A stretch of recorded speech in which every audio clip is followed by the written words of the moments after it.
Нови правила за влез во Европската унија ќе има за граѓаните на Македонија и други земји кои не се членки на унијата и истите ќе почнат да важат од 10 ноември оваа година.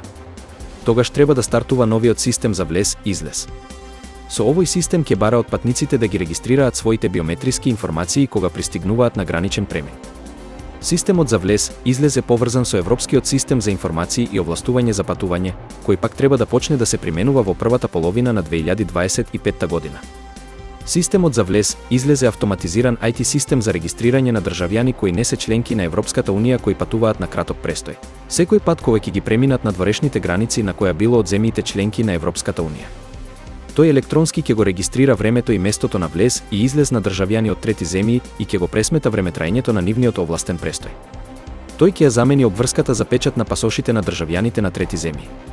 Со воведувањето пак на системот за информации и овластување за патување, граѓаните на земји кои не се членки на Европската унија ќе треба да аплицираат онлайн за да патуваат во Европската унија за краток престој и да платат такса од 7 евра.